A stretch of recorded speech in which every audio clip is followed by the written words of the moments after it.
Before we get into this video, I would like to put out a disclaimer. When it comes to the information I put in this video, for the most part, I believe I'm correct with the dates that I'm using. However, there are some conflicting dates for certain actions or movements that Cossack made during her career from the various sources that I have used in making this video. I don't think I urge this enough, but please do your own research on this ship. It's incredibly interesting and worth your time. But like everything on the internet, take this video with a grain of salt. By no means am I a historian, I'm simply someone who enjoys naval history, and I'm trying to share that love with all of you. If you have any concerns with the information or specifically conflicting dates, please don't hesitate to leave them in the comments down below. Alright, with that out of the way, we left HMS Cossack on our way to Scapa Flow, where she had sustained minor damage from a mine. Nevertheless, she would arrive in Scapa Flow on March the 4th, 1941. The following week, she would help to conduct mine-laying operations in an area named the Northern Barrage, an area between the Orkney and Faroe Islands. This was to restrict German access to the Atlantic Ocean. Anyway, she would conduct escorting missions for convoys and then help to escort Nelson in operations off the southern coast of Iceland. Later that month, helping to escort a convoy and then assist in escorting HMS King George V back to Scapa Flow at the end of the month. April would see similar activities for Cossack, including relieving King George V on patrol, returning to Scapa Flow by April the 29th. In May of 1941, Cossack, along with her sisters Maori, Sikh, and Zulu, would help to escort a convoy heading from Clyde to Gibraltar, where they would receive news of Bismarck and Prince Eugen in the Denmark Strait. And on the 26th, they heard news of Hood being sunk. Captain Philip Vian aboard Cossack was ordered to abandon the convoy and join Admiral Tovey with his flagship King George V, who was forced to order his destroyers back to port as they were running low on fuel. When the 4th Destroyer Flotilla joined the chase for Bismarck, it came at a crucial time where they could fulfill the role of a cruiser and shadow Bismarck and keep contact throughout the night and help to prevent assistance from reaching the German battleship, along with assisting to sink the Bismarck through repeated torpedo attacks. The following day, on the 27th, King George V and Rodney drew in near and finished off the Bismarck. After the sinking, Cossack picked up a cat with quite a bit of mystery surrounding it. Oscar, or later dubbed Unsinkable Sam. So the story goes, Cossack picked up the feline who had survived the sinking of the Bismarck, and would go on to survive the sinking of the Cossack and Ark Royal. He would then go on to live in Gibraltar Naval Base, and then on to Britain for the rest of his life. So the story goes. Some, including myself, question the validity of this story. Nevertheless, at its core, it's a fun little story. Anyway, getting back to Cossack, in company with Sikh and Zulu, they would have the critical task of escorting Rodney and King George V back to Scapa Flow and protect them from the gathering U-boat threat. They would arrive at Scapa Flow near the end of the month.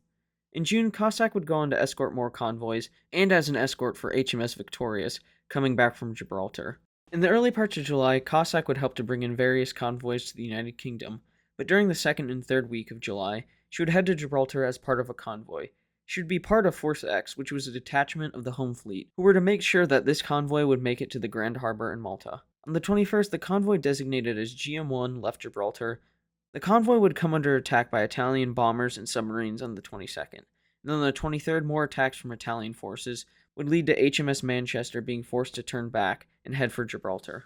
On the 24th, Cossack would pick up several small, unidentified objects, what turned out to be several Italian torpedo boats. Cossack would avoid any damage from the Italian ships and aircraft overhead, and would arrive in the Grand Harbor at Malta later that day. The following day, she would rejoin Force H, which was also assisting in escorting convoy GM-1. They would make their way first to Sardinia and then on to the Balearic Islands. But while in Sardinia, Cossack, along with Maori, would bombard the town of Alghero. Cossack would arrive in Gibraltar on the 4th of August, and then on to the United Kingdom as part of a convoy escort. Cossack would arrive in the United Kingdom on the 13th of August, spending some time in home waters, but the ship was about to be sent out as an escort for another convoy. On the 31st of August, Cossack would depart Clyde in the United Kingdom as part of a convoy escort for the initial destination of Gibraltar. Arriving on the 2nd of September, she would be part of an operation to help relieve the beleaguered and besieged island of Malta, later on in September. During the week of September 21st, Cossack, in company with the destroyer Hythrop, would depart Gibraltar to search for submarines after human torpedo attacks in the harbor at Gibraltar.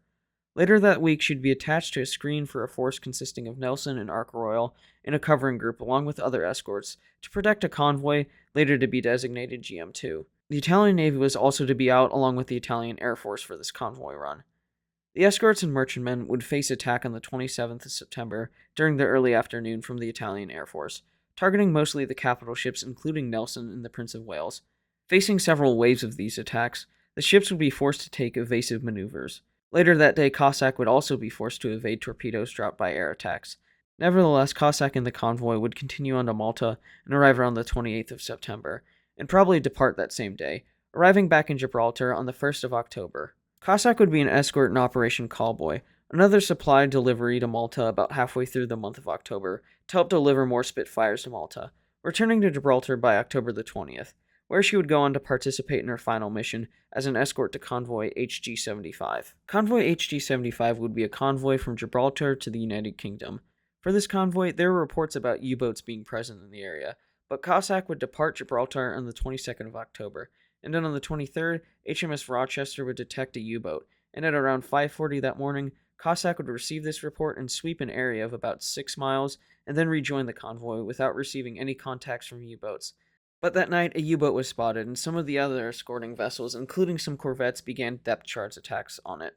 This U-boat turned out to be U-563, who had fired torpedoes, which appeared on the port side of HMS Cossack. Immediately changing course, this quick maneuver was only sufficient in avoiding one of the pair of torpedoes, and at approximately 10:38 GMT, Cossack was struck by a torpedo causing serious damage to the ship. This is a time for conflicting sources. Either 158 or 159 men and officers were killed or missing. The torpedo struck just forward of the bridge between A and B magazine on the port side, destroying the whole forward structure and setting the bridge on fire, and igniting the ready-use pom-pom anti-aircraft ammunition on the bridge.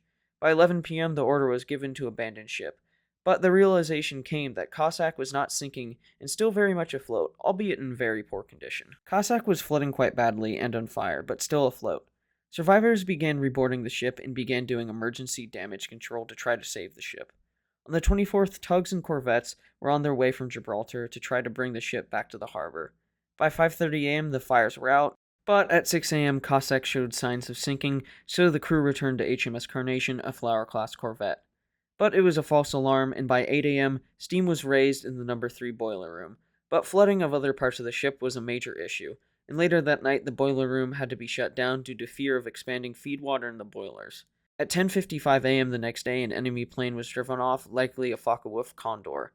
On the 25th, ships from Gibraltar arrived and began the process of towing the ship. But as the weather over the following day continued to get worse, Cossack became more and more flooded, being lower in the water. And by the 27th of October, 1941, HMS Cossack was officially sunk. Many of the survivors of HMS Cossack were taken to Gibraltar. Those who were in hospital were visited by a familiar face, that of Vian, who captained her for some time as we've discussed. Now, feel free to disagree with me, but I believe HMS Cossack lived up to her name, as the 19th century image of the riders from the Eurasian steppe fits this brave little destroyer leader very well. Again, if there's something you disagree with me on, about dates or other information, please leave it down in the comments. This video was rather difficult to research, as like I mentioned, sources can be contradictory.